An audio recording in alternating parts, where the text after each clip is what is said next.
Miles O'Brien, get out now. That was the blunt, urgent message to residents of Brazoria County. Authorities in the suburban Houston community ordered a mandatory evacuation of the area on Sunday for fear of what came true today, a levee breached by floodwaters. I spoke with a top elected official of Brazoria County, Judge Matt Sebesta, about the threat they're facing now.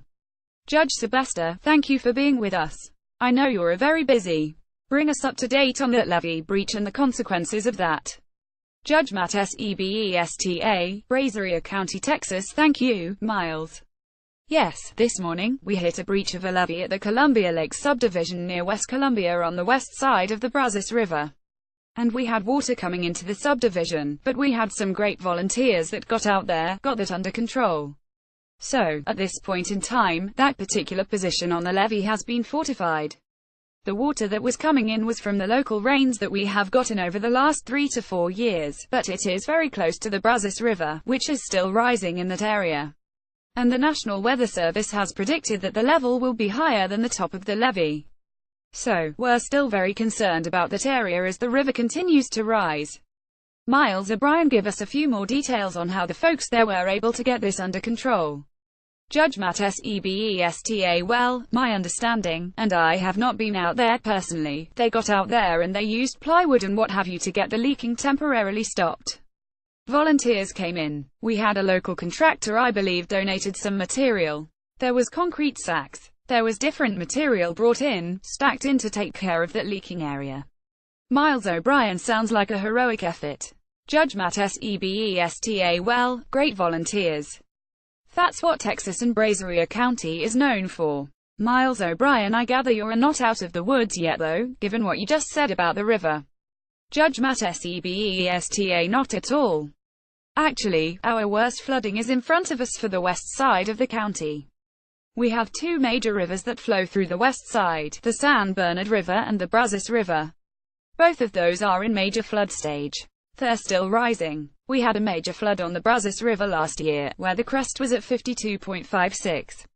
We're already above that level. And we will be in major flood stage for many days to come.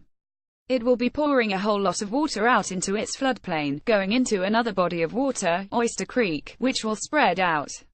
Last year, when this happened, Oyster Creek was running at below normal. The ground was dry. In some areas, we have had up to 3 feet of rain in this county over last 3 to 4 years, or 3 to 4 days. So, every low spot, all the creeks and bayous, are full already. All of this river water that will flow out will just make it even worse. And the water will continue to flow through the county for many days to come. Miles O'Brien, Judge, do you have any idea how many people are out of their homes now and what you might project as that flooding continues? Judge Matt Sebesta, I hope that most people are out of their homes. This has been a mandatory evacuation area for the last 48 hours. The people in the Brazos River, they went through this last year, so they have had a first-hand experience fresh on their mind. They should be gone. I hope they're all gone. The San Bernard River, it's been a while since they have been in major flood stage. I hope that they have left. We're a rather large county. We have limited resources this time to get out and assist people, because we have such widespread rain and damage all up and down the Texas coast. So we're a little bit sparse on having resources coming to assist. We're mostly local resources at this time. Our Sheriff's Office Rescue Squad, Gulf Coast Rescue Squad, local DPS troopers and game wardens, we have had a few come in from the outside. We're hoping to get additional help because we know, down in the river bottoms, we're going to have a lot of flooding. Miles O'Brien, we wish you well as that unfolds. Matt Sebesta is a judge in Brazoria County. Thank you. Judge Matt Sebesta, thank you, Miles.